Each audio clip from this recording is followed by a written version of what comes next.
ఈ రాష్ట్రానికి 5 కోట్ల మంది రాష్ట్రానికి చాలా పార్టీలు చాలా మంది నాయకులు కలిస్తే తప్ప ఈ సమస్యని అప్పుల ఊబిలోకి నెట్టేసి రాష్ట్ర విభజన తర్వాత డబ్బులు లేకుండా అయిపోయిన రాష్ట్రానికి అప్పుల ఊబిలో నెట్టేసిన రాష్ట్రానికి చాలా మంది కమిటెడ్ నాయకులు కలిస్తే తప్ప దీని ఈరోజు అభివృద్ధి రాదు అనేది నాకు ప్రగాఢమైన విశ్వాసం.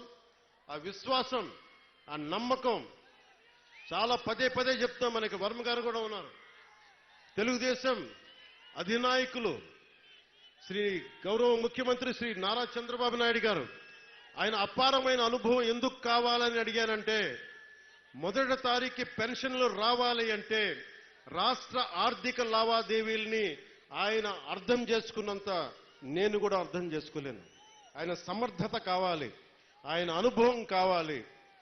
ఆయన్ని మేమందరం కలిపి వచ్చినందుకే ఆయన అనుభవమే ఈ రోజున మొదటి తారీఖు నేను గెలిపించగలిగాను, అందరినీ ముందుకు తీసుకురాగలిగా. అడ్మినిస్ట్రేటివ్ ఎక్స్పీరియన్స్ గౌరవ ముఖ్యమంత్రి శ్రీ నారా చంద్రబాబు నాయుడు గారికి ఉండటం, ఆయన దక్షత. మొదటి రోజు అందరికీ ఒక్క విలేజ్ వాలంటీర్ సహాయం లేకుండా, ఇది ఒక్క విలేజ్ వాలంటీర్స్ లేకపోతే మేము పథకాలు రావని చెప్పారు. మొత్తం ప్రభుత్వ శాఖనే వాడారు, అందరూ గ్రామ సచివాలయాలనే వాడారు.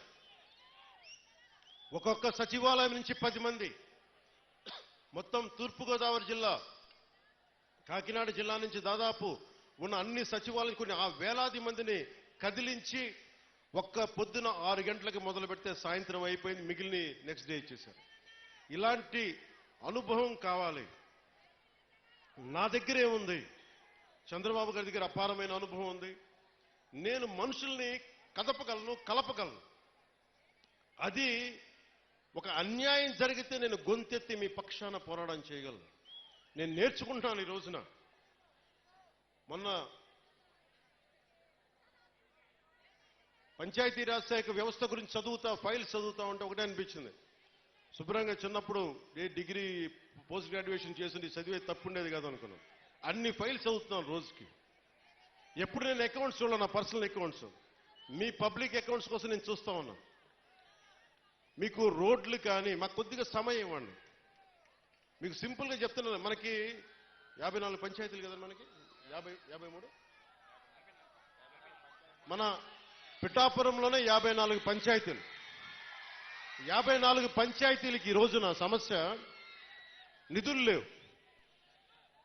మనకి నిన్న రివ్యూ చేస్తా ఉంటే కాకినాడలో క్రయ విక్రయాలు, భూముల అమ్మకాలు, క్రయం విక్రయాలు ఉంటే మనం స్టాంప్ డ్యూటీ కడతాం.